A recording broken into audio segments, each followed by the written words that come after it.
This is Romeo and Juliet by William Shakespeare. Act 5, Scene 1, Mantua, a street. Enter Romeo.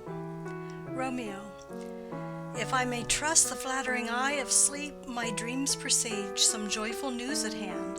My bosom's lord sits lightly in his throne, and all this day an unaccustomed spirit lifts me above the ground with cheerful thoughts. I dreamt my lady came and found me dead. Strange dream that gives a dead man leave to think, and breathed such life with kisses in my lips that I revived and was an emperor. Ah me, how sweet is love itself possessed, when but love's shadows are so rich in joy. Enter Balthazar. News from Verona. How now, Balthazar? Dost thou not bring me letters from the friar? How doth my lady? Is my father well? How fares my Juliet? That I ask again, for nothing can be ill if she be well. Balthazar. Then she is well, and nothing can be ill. Her body sleeps in Capul's monument, and her immortal part with angels lives. I saw her laid low in her kindred's vault, and presently took post to tell it you. Oh, pardon me for bringing these ill news, since you did leave it for my office, sir. Romeo. Is it even so? Then I defy you, stars. Thou knowest my lodging. Get me ink and paper and hire post horses. I will hence tonight. Balthazar. I do beseech you, sir, have patience. Your looks are pale and wild, and do import some misadventure. Romeo. Tush, thou art deceived. Leave me, and do the thing I bid thee do. Hast thou no letters to me from the friar? Balthazar. No, my good lord. Romeo. No matter. Get thee gone, and hire those horses. I'll be with thee straight. Exit Balthazar. Well, Juliet, I will lie with thee tonight. Let's see for means. O mischief, thou art swift to enter in the thoughts of desperate men. I do remember an apothecary, and hereabouts he dwells, which late I noted in tattered weeds, with overwhelming brows, calling of simples. Meager were his looks, sharp misery had worn him to the bones, and in his needy shop a tortoise hung, and alligator stuffed, and other skins of ill-shaped fishes, and about his shelves a beggarly account of empty boxes, green earthen pots, bladders and musty seeds, remnants of pack-thread and old cakes of roses, were thinly scattered to make up a show. Noting this penury to myself, I said, and if a man did need a poison now, whose sale is present death in Mantua, here lives a caitiff wretch would sell it him. Oh, this same thought did but forerun my need, and this same needy man must sell it me. As I remember, this should be the house. Being holiday, the beggar's shop is shut. What, ho, apothecary! Enter apothecary. Apothecary. Who calls so loud? Romeo. Come hither, man. I see that thou art poor. Hold, there is 40 ducats. Let me have a dram of poison, such soon speeding gear as will disperse itself through all the veins, that the life-wearied taker might fall dead, and that the trunk may be discharged of breath as violently as hasty powder furred doth hurry from the fatal cannon's womb. Apothecary. Such mortal drugs I have, but Mantua's law is death to any he that utters them. Romeo. Art thou so bare and full of wretchedness, and fierce to die? Famine is in thy cheeks, need and oppression starveth in thine eyes, contempt and beggary hangs upon thy back. The world is not thy friend, nor the world's law. The world affords no law to make thee rich. Then be not poor, but break it, and take this. Apothecary. My poverty, but not my will, consents. Romeo. I pay thy poverty, and not thy will. Apothecary. Put this in any liquid thing you will, and drink it off, and if you had the strength of 20 men, it would dispatch you straight. Romeo. There is thy gold. Worse poison to men's souls, doing more murders in this loathsome world than these poor compounds that thou mayest not sell. I sell thee poison, thou hast sold me none. Farewell. Buy food and get thyself in flesh. Come, cordial and not poison, go with me to Juliet's grave, for there must I use thee. Exit. End of Scene 1. Scene 2. Friar Lawrence's cell. Enter Friar John. Friar John. Holy Franciscan friar, brother, ho! Enter Friar Lawrence. Friar Lawrence. This same should be the voice of Friar John. Welcome from Mantua. What says Romeo? Or if his mind be writ, give me his letter. Friar John. Going to find a barefoot brother out, one of our order, to associate me here in this city visiting the sick, and finding him, the searchers of the town, suspecting that we both were in a house where the infectious pestilence did reign, sealed up the doors, and would not let us forth, so that my speed to Mantua there was stayed. Friar Lawrence. Who bare my letter then to Romeo? Friar John. I could not send it. Here it is again. Nor get a messenger to bring it thee, so fearful were they of infection. Friar Lawrence.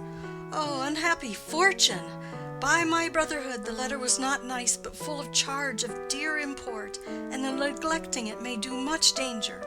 Friar John, go hence. Get me an iron crow, and bring it straight unto my cell. Friar John. Brother, I'll go and bring it thee. Exit. Friar Lawrence. Now must I to the monument alone. Within this 3 hours will fair Juliet wake. She will beshrew me much that Romeo hath no notice of these accidents. But I will write again to Mantua, and keep her at my cell till Romeo come. Poor living corse, closed in a dead man's tomb. Exit. End of Scene 2. Scene 3. A churchyard. In it a monument belonging to the Capulets. Enter Paris and his page bearing flowers and a torch. Paris. Give me thy torch, boy, hence and stand aloof. Yet put it out, for I would not be seen. Under yon yew tree lay thee all along, holding thine ear close to the hollow ground, so shall no foot upon the churchyard tread, being loose, unfirm with digging up of graves, but thou shalt hear it. Whistle then to me, as signal that thou hearest something approach. Give me those flowers. Do as I bid thee. Go. Page, aside. I am almost afraid to stand alone here in the churchyard. Yet I will adventure. Retires. Paris. Sweet flower, with flowers thy bridal bed I strew. O woe, thy canopy is dust and stones, which with sweet water nightly I will dew. Or, wanting that, with tears distilled by moans, the obsequies that I for thee will keep, nightly shall be to strew thy grave and weep. The page whistles. The boy gives warning something doth approach. What cursed foot wanders this way tonight, to cross my obsequies and true love's right? What? With a torch? Muffle me, night, a while. Retires. Enter Romeo and Balthazar with a torch, mattock, etc. Romeo. Give me that mattock and the wrenching iron. Hold, take this letter. Early in the morning see thou deliver it to my lord and father. Give me the light. Upon thy life I charge thee, whate'er thou hearest or seest, stand all aloof and do not interrupt me in my course. Why I descend into this bed of death is partly to behold my lady's face, but chiefly to take thence from her dead finger a precious ring, a ring that I must use in dear employment. Therefore hence be gone. But if thou, jealous, dost return to pry in what I further shall intend to do, by heaven I will tear thee joint by joint, and strew this hungry churchyard with thy limbs. The time and my intents are savage wild, more fierce and more inexorable far than empty tigers or the roaring sea. Balthazar. I will be gone, sir, and not trouble you. Romeo. So shalt thou show me friendship. Take thou that, live and be prosperous, and farewell, good fellow. Balthazar. For all this same, I'll hide me hereabout. His looks I fear, and his intents I doubt. Retires. Romeo. Thou detestable maw, thou womb of death, gorged with the dearest morsel of the earth, thus I enforce thy rotten jaws to open, breaking open the door of the monument. And in despite I'll cram thee with more food. Paris. This is that banished haughty Montague that murdered my love's cousin, with which grief it is supposed the fair creature died. and here is come to do some villainous shame to the dead bodies. I will apprehend him. Advances. Stop thy unhallowed toil, vile Montague. Can vengeance be pursued further than death? Condemned villain, I do apprehend thee. Obey and go with me, for thou must die. Romeo. I must indeed, and therefore came I hither. Good gentle youth, tempt not a desperate man. Fly hence and leave me. Think upon these gone, let them affright thee. I beseech thee, youth, put not another sin upon my head by urging me to fury. Oh, be gone! By heaven, I love thee better than myself, for I come hither armed against myself. Stay not, be gone. Live, and hereafter say, a madman's mercy bid thee run away. Paris. I do defy thy conjurations, and apprehend thee for a felon here. Romeo. Wilt thou provoke me? Then have at thee, boy. They fight. Page. O Lord, they fight. I will go call the watch. Exit. Paris. Oh, I am slain. Falls. If thou be merciful, open the tomb. Lay me with Juliet. He dies. Romeo. In faith I will. Let me peruse this face. Mercutio's kinsman, noble County Paris. What said my man when my betossed soul did not attend him as we rode? I think he told me Paris should have married Juliet. Said he not so? Or did I dream it so? Or am I mad, hearing him talk of Juliet, to think it was so? Oh, give me thy hand, one writ with me in sour misfortune's book. I'll bury thee in a triumphant grave. A grave? Oh no, a lanthorn, a slaughtered youth, for here lies Juliet, and her beauty makes this vault a feasting presence full of light. Death, lie thou there, by a dead man interred, laying Paris in the monument. How oft, when men are at the point of death, have they been merry, which their keepers call a lightning before death. Oh, how may I call this a lightning? O my love, my wife! Death that hath sucked the honey of thy breath hath no power yet upon thy beauty. Thou art not conquered. Beauty's ensign yet is crimson in thy lips and in thy cheeks, and death's pale flag is not advanced there. Tybalt, liest thou there in thy bloody sheet? Oh, what more favor can I do to thee than with that hand that cut thy youth in twain, to sunder his that was thine enemy? Forgive me, cousin. Ah, dear Juliet, why art thou yet so fair? Shall I believe that unsubstantial death is amorous, and that the lean, abhorred monster keeps thee here in dark to be his paramour? For fear of that, I still will stay with thee, and never from this palace of dim night depart again. Here will I remain with worms that are thy chambermaids. Oh, here will I set up my everlasting rest, and shake the yoke of inauspicious stars from this world-wearied flesh. Eyes, look your last. Arms, take your last embrace. And lips, O you the doors of breath, seal with a righteous kiss a dateless bargain to engrossing death. Come, bitter conduct, come, unsavory guide, thou desperate pilot, now at once run on the dashing rocks thy seasick weary bark. Here's to my love. He drinks. O true apothecary, thy drugs are quick. Thus, with a kiss, I die.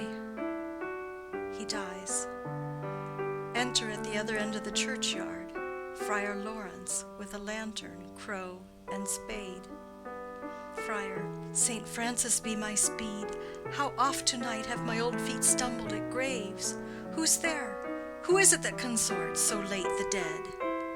Balthazar, here's one, a friend, and one that knows you well. Friar, bliss be upon you.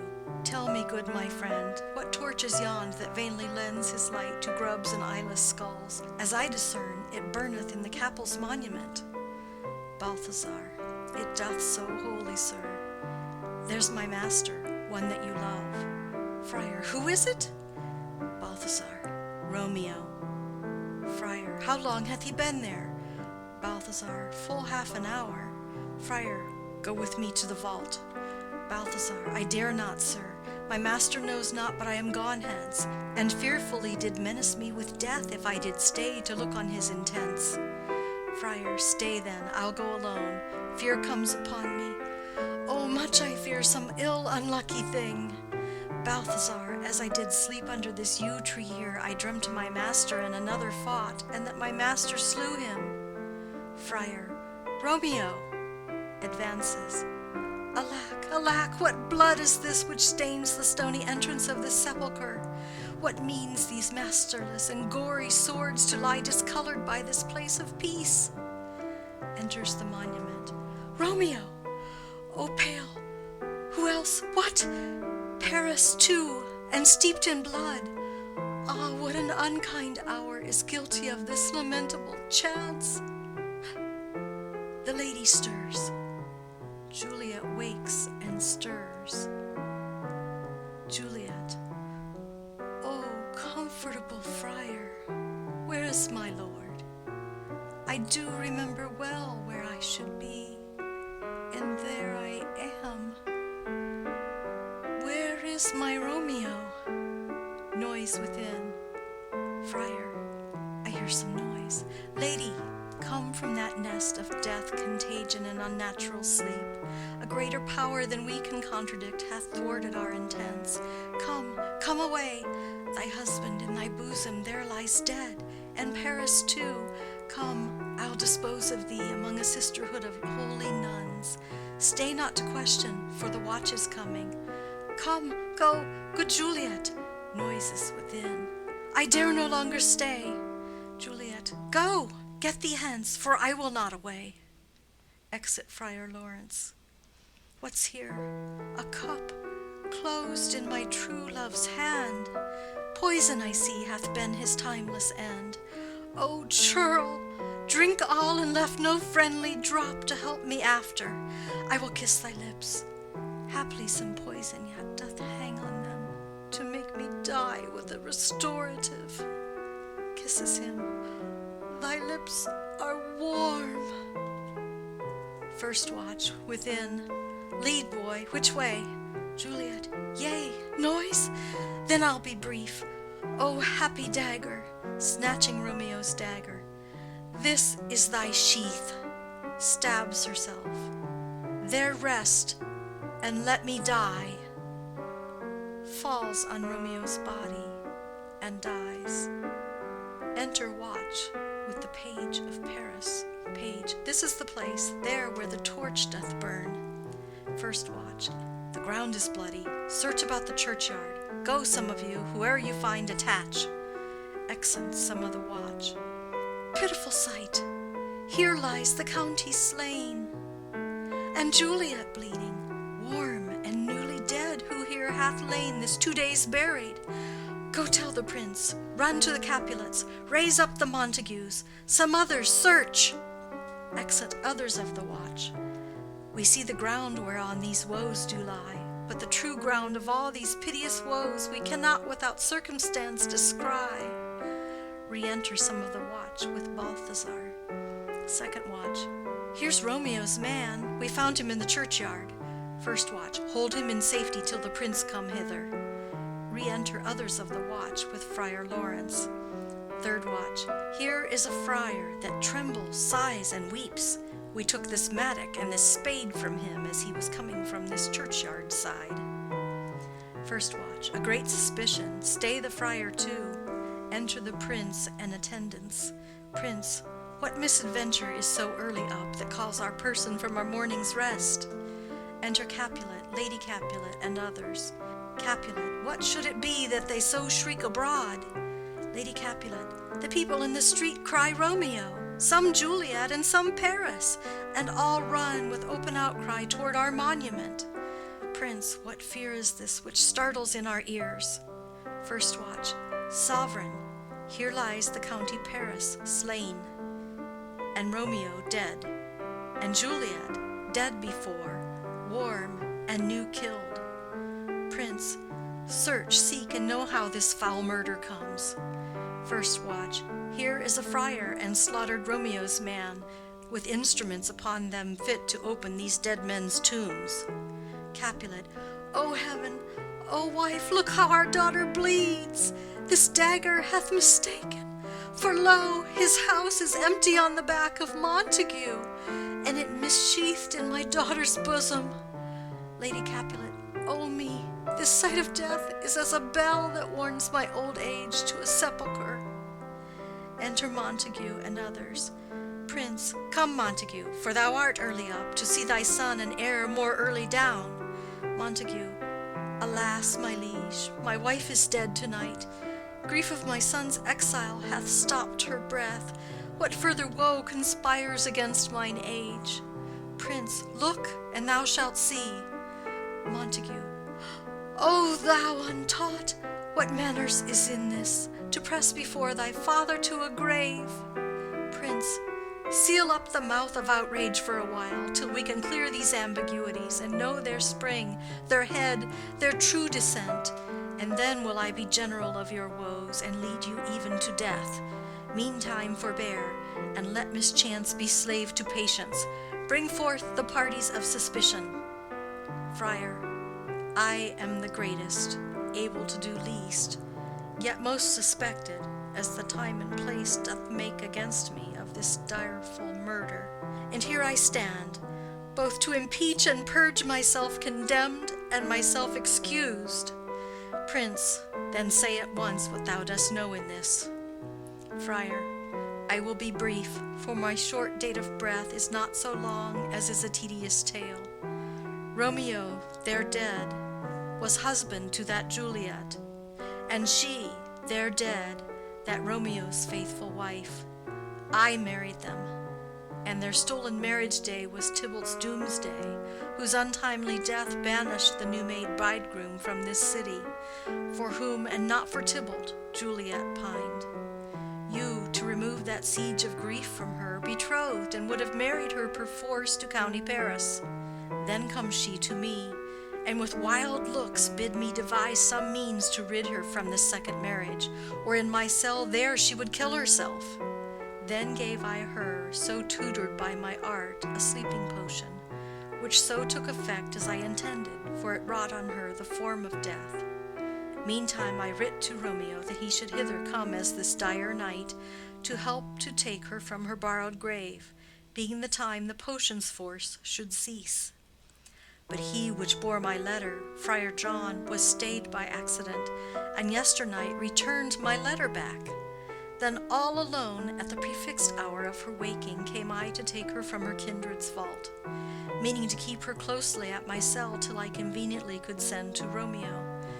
But when I came, some minute ere the time of her awaking, here untimely lay the noble Paris, and true Romeo dead. She wakes, and I entreated her come forth and bear this work of heaven with patience. But then a noise did scare me from the tomb, and she, too desperate, would not go with me, but as it seems did violence on herself. All this I know, and to the marriage her nurse is privy. And if aught in this miscarried by my fault, let my old life be sacrificed some hour before his time unto the rigor of severest law. Prince, we still have known thee for a holy man. Where's Romeo's man? What can he say in this? Balthazar, I brought my master news of Juliet's death, and then in post he came from Mantua to this same place, to this same monument. This letter he early bid me give his father, and threatened me with death, going in the vault, if I departed not and left him there. Prince, give me the letter, I will look on it. Where is the county's page that raised the watch? Sirrah, what made your master in this place? Boy, he came with flowers to strew his lady's grave, and bid me stand aloof, and so I did. Anon comes one with light to ope the tomb, and by my master drew on him, and then I ran away to call the watch. Prince, this letter doth make good the friar's words, their course of love, the tidings of her death, and here he writes that he did buy a poison of a poor apothecary, and therewithal came to this vault to die, and lie with Juliet. Where be these enemies? Capulet, Montague, see what a scourge is laid upon your hate, that heaven finds means to kill your joys with love. And I, for winking at your discords too, have lost a brace of kinsmen. All are punished. Capulet, O brother Montague, give me thy hand. This is my daughter's jointure, for no more can I demand. Montague, but I can give thee more, for I will raise her statue in pure gold, that while Verona by that name is known, there shall no figure at such rate be set as that of true and faithful Juliet. Capulet, as rich shall Romeo's by his ladies lie, poor sacrifices of our enmity. Prince, a glooming peace this morning with it brings. The sun for sorrow will not show his head. Go hence to have more talk of these sad things. Some shall be pardoned, and some punished. For never was a story of more woe than this of Juliet and her Romeo. Exit. End of Act 5. End of Romeo and Juliet.